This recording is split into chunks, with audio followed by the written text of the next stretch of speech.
Hey, what's going on, guys? Hex Competitive back in today with a brand new video, and as always, down title below will be the topic we're talking about today. So, ReZero, man, season 2, episode 34, really just was absolutely brilliant today.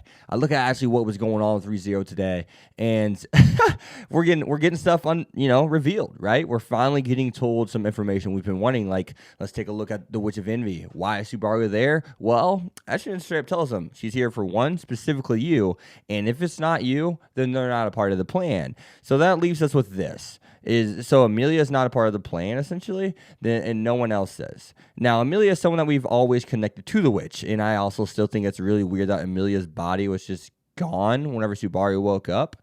And Amelia was passed out during this time. And you also need to realize this. Amelia would not leave Subaru's body just laying there. You know what I'm saying? Like, she would do everything she could to wake him up. She would not leave his side, essentially. So the fact that she was gone whenever the Witch of Envy showed up today, that's very suspicious.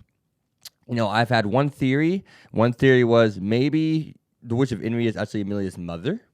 You know, the scene where we actually have Amelia screaming, saying, I told you I didn't do anything, but yet you're still, I told you it wasn't me, but yet you're still, somebody help. Father, Puck. Why didn't she say mother? Now let's take a look at this episode. Now she's gone whenever Subaru's unconscious. Yeah, Amelia, once again, would not have left Subaru alone there. She just wouldn't have. We know that she wouldn't have. That's not what she does. They have a connection. They have a bond. That's not what she would have done in that situation. Let's take a look at what else happened this episode. We got to meet Wrath. We got to meet Pride. We got to meet Gluttony. And now we've met Greed, and we've met the Witch of Envy in a sense. And I think that's absolutely insane. I don't know how to wrap my head around this episode, especially since I also may be dealing with a concussion right now. I'm just really trying to make sure you guys got content, so bear with me if this does seem like a struggle. But nonetheless, that's something that I just did not see coming. That's something that really made me kind of crap my pants at the end of the episode. I can't believe it's really her. That's someone that, that witch that I didn't think I would see until probably like season 5, man. I just did not see her show. I don't even know if I thought I would have seen her till the end of the season. But nonetheless, if that is the Witch of Envy, here's the issue. How did she break her seal? Didn't the dragon seal her away? Isn't that what's going on here, or one of the two things? And so I'm like, well, how is she there? How is she even able to manifest if she's sealed away? That's something that really concerns me. So, I mean, it's just kind of like, what in the hell is going on here? I mean, we could also take a look at what Echina also said to Subaru, because this is actually key. She said that you have a power of a witch. So we know that Subaru has powers that a witch possesses. And it makes you wonder how many different kind of abilities these other witches have. You know what I mean? We got to see one witch break Subaru into pieces. We got to see one put him back into pieces. Gluttony, we got to see that she's the reason for all these mobbies. We haven't seen the serpent yet, but man, I hope the serpent looks really cool. And the rabbits, of course, she gives the secrets to that. So you see that all these witches have like special attributes, and Gluttony's would probably be her creation. Greed, who knows what it is yet. Wrath, who knows? And of course, Pride, we don't necessarily know yet, but we know she can do some crazy things. Also, if we take a look at the Witch of Envy's, I don't know what that masma or whatever that black stuff is, but heck, we even have the Roswaal scene to where Roswaal knows he can return by death. He says, don't mess up the next time. He literally says, Roswaal has a book of gospel for one. It says, don't mess up next time, Subaru. Which means he knows that Subaru can return by death, essentially then. That's absolutely insane. And that's something that there's no way he could have predicted what Subaru was going to do unless he knew the moves in which Subaru was making, right? And he predicted everything up until this point. He knew he could do it. He had faith in him. No one would have faith in Subaru to live throughout this whole process unless they knew his power. Get this. Now, this is where things get interesting. Well, who else? Who else has known about Subaru's power? Echidna. A witch connection. A witch. He has a book of gospel.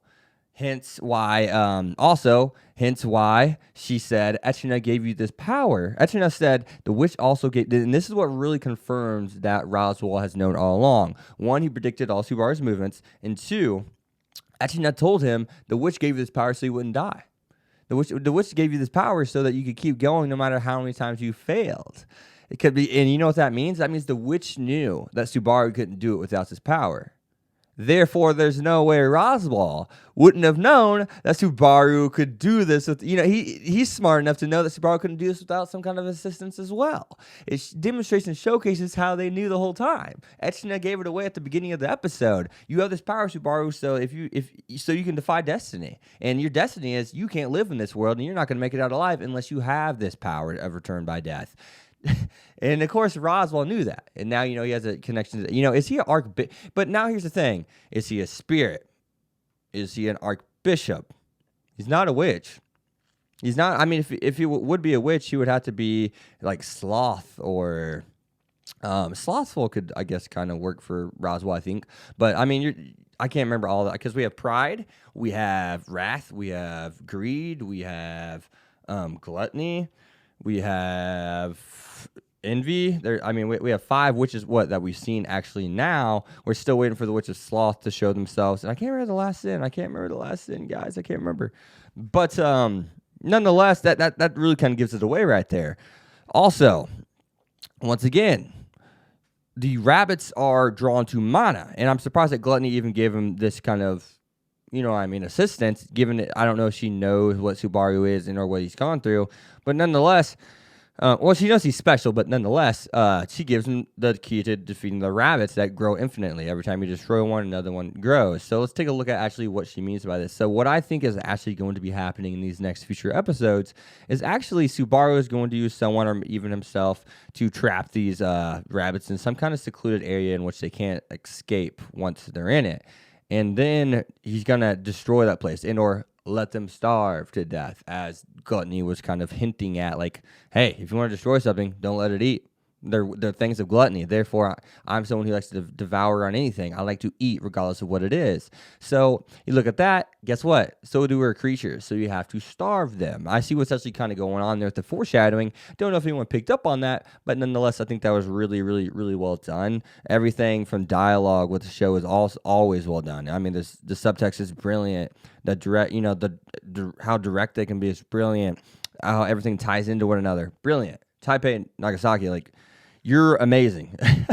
What the heck's going on here? So, but it makes me wonder what's about to happen next. And at the same time, I think this does confirm that Roswaal is the one giving information to, I would imagine Elsa. But why? Why? I don't know. That one's tough. I'm not sure exactly how Elsa's getting the information. If it's not Roswaal, I have no idea. I would imagine Taipei did something to put it right in front of us. Taipei's so good at what he does. I mean, his foreshadowing is second to none in a lot of aspects. So, but yeah, other than that though, guys, you guys have been Hex. Be sure to leave a like, comment, subscribe, follow on Twitter X25. I'll see you guys next time. Peace. Thanks for watching, guys, so much.